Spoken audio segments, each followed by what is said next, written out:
Hello friends, இன்றைக்கி வெந்தயக்கீரை பூண்டு gravy எப்படி செய்வோம் பார்ப்போமா?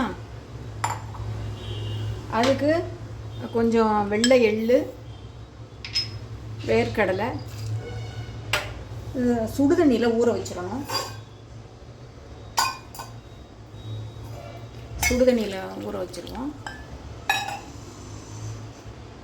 பொடியை கட் பண்ண வெந்தயக்கீரை, ஒரு தக்காளி அரைச்சி வச்சுருக்கேன், பொடியை கட் பண்ண வெங்காயம், வீட்டு குழம்பு மிளகாய்த்தூள், பூண்டு,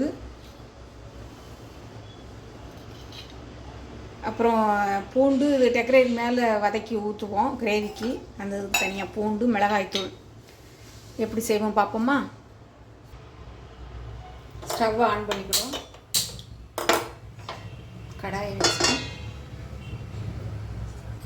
கொஞ்சமாக ஆயில் ஊற்றிடுவோம். எண்ணெய் கொஞ்சம் ஊற்றிடுவோம். பொடியை கட் பண்ணிய வெங்காயம், நம்ம இதை அரைச்சிட்டு வந்துடுவோம்.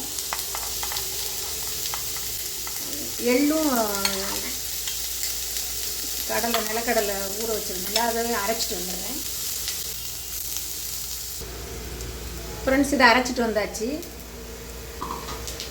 வெங்காயம் நல்லா வதங்கிடுச்சு. இதில் பூண்டும் போட்டுக்கிடுவோம். பூண்டும் அப்படியே வதங்கி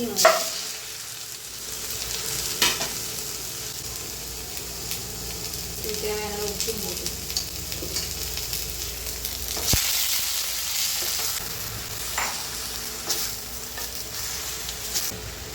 குழம்பு மிளகாய். இப்போ நம்ம அரைச்சிட்டு வந்த வெள்ளை எள்ளும் வேர்க்கடலை பேஸ்ட்டும் போட்டுருவோம்.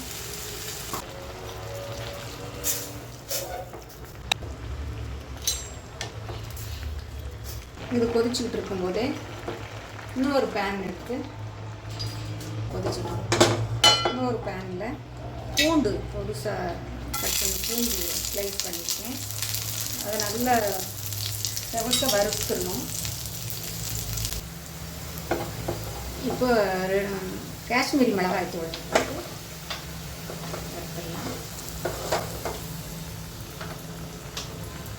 காஷ்மீரி மிளகாய் தூள் இதில் மிக்ஸ் பண்ணி நல்லா அழகாக பண்ணிடலாம். சூப்பரான பூண்டு வெந்தயக்கீரை கிரேவி ரெடி.